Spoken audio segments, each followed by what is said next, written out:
उसकी ये स्वीकृति कैसे देंगे? जनरल ऑफर तो यही कहता है कि who comes first then get offer, मतलब जो पहले आता है और वो अपना कंसेंट देता है, वैसा जो शर्तें उसकी फॉलो करता है तो उसको वो मिलना चाहिए।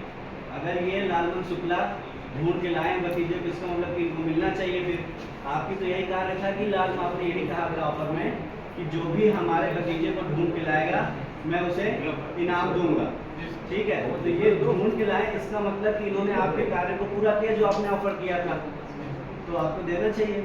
सर, इंडियन कॉन्ट्रैक्ट एक्ट 1872 की धारा 3 में कहा गया है कि प्रस्ताव का जो नॉलेज है, प्रस्ताव प्रतिनिधिता को जब तक न प्रस्ताव का जो नॉलेज है प्रतिनिधिता को न हो तो ऐसी स्वीकृति जो उसकी मान्य नहीं है। 3 में दिया जाए। जी सर। क्या ऐसा तो नहीं कि आपने जानबूझ के कार्य किया हो, पहले लालमन को भेजा बाहर, उसके बाद इनाम घोषित किया आपने? नहीं, ये कैसे मान रहे हो? नहीं, ये आपका नौकर है, ठीक, आपकी इच्छा थी कि जो ढूंढ के लाएगा उसको आप इनाम देंगे। हो सकता है कि आप उनको वंचित करना चाहते हैं, इस हिसाब से आप लोग अगर सर मुझको ऐसा अगर करना होता सर तो मैं इनाम की राशि सर घोषणा नहीं करता। ये मेरे नौकर हैं, इनका दायित्व है कार्य करने का, तो ये अगर खोज के लाते तो मुझको इनाम की राशि देना ही नहीं पड़ता। लेकिन मुझे कहीं न कहीं ये संदेह था कि अकेले ये इस काम को पूरा नहीं कर पाएंगे, शायद ये ढूंढने में असमर्थ हो जाएं और जो है भतीजा जो है जो लापता हुआ है वो कहीं रेंज से बाहर न चला जाए। तो इस कारण जो है मैंने ये इनाम की राशि की घोषणा कर दी कि ये तो मेरे नौकर हैं, ये मेरे द्वारा जो कर्तव्य दिए गए हैं उसका जो निर्वहन करेंगे। लेकिन इसके अलावा कोई अदर पर्सन भी अगर ढूंढ कर लाता है तो मैं इसको इस इनाम की राशि को उसको दूंगा, क्योंकि जो अदर पर्सन है वो मुझसे जुड़ा नहीं है, वो बिना लालच के जो है कोई काम करेगा नहीं। और ये मेरे नौकर हैं, इनका तो कर्तव्य है ये कार्य करने का, लेकिन जो अदर पर्सन है वो मुझसे रिलेटेड नहीं है, तो उसका जो कोई दायित्व नहीं है। इसीलिए मैंने इनाम की राशि की घोषणा की ताकि वो लालच के बहाने मेरा भतीजा जो है खोज कर लाए और इनाम की राशि प्राप्त करे और मुझे मेरा भतीजा प्राप्त हो। सर, माननीय न्यायालय, मैं कहना चाहूँगा ढूंढ के लाने के बाद क्या किसी जनरल ऑफर की सूचना होनी चाहिए कि नहीं होनी चाहिए? मुझे जनरल ऑफर की सूचना नहीं होनी चाहिए। नहीं होनी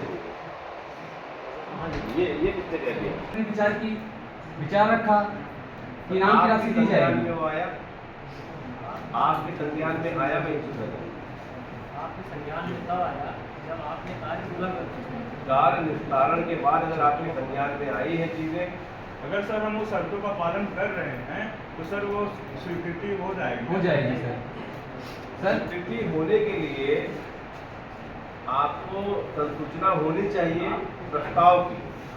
माननीय न्यायालय, ऐसा सेक्शन 8 में नहीं कहा गया। सेक्शन 8 में कहा गया किसी प्रस्थापना की शर्त का पालन जो प्रतिफल किसी प्रस्थापना के साथ पेश किया गया हो, इसकी स्वीकृति उस प्रस्थापना की स्वीकृति है। स्वीकृति की बात कर रहा हूँ ना जी।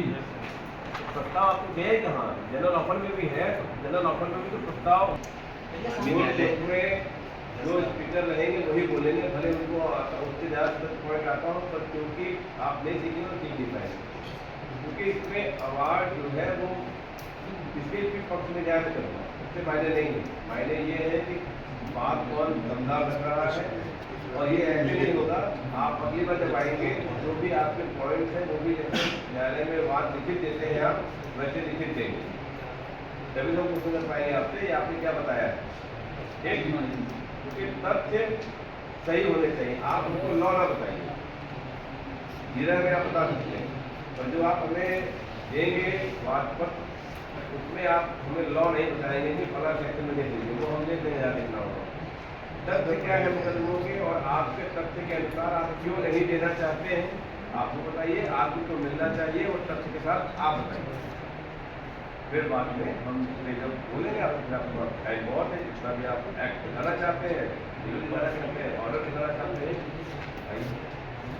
क्या वकील साहब, इधर आपके पास कुछ है ऐसा तो आप बता सके कि इनको नहीं मिलना चाहिए?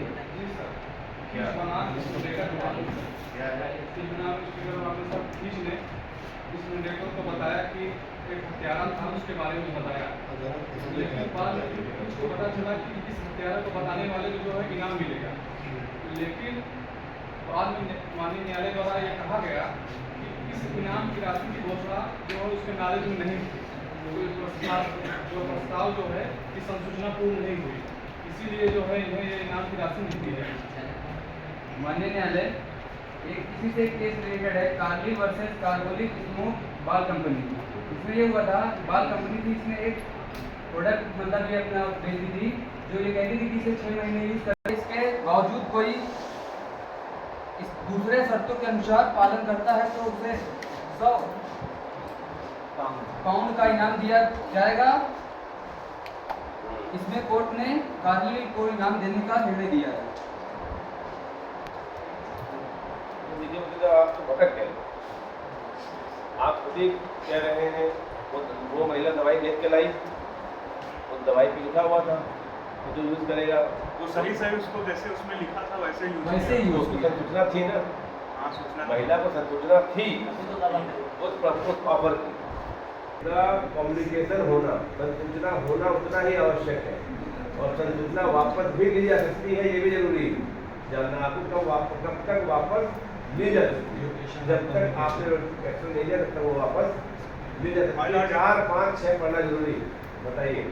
हमारा एक केस है इवंस बनाम डॉक्टर। इस मामले में अदालत ने फैसला दिया कि यदि कोई व्यक्ति अनुबंध की कुछ शर्तों को पूरा करता है, हालांकि वह इनाम से अवगत नहीं है या उसे इनाम की जानकारी नहीं है, तो वह इनाम पाने का हकदार है।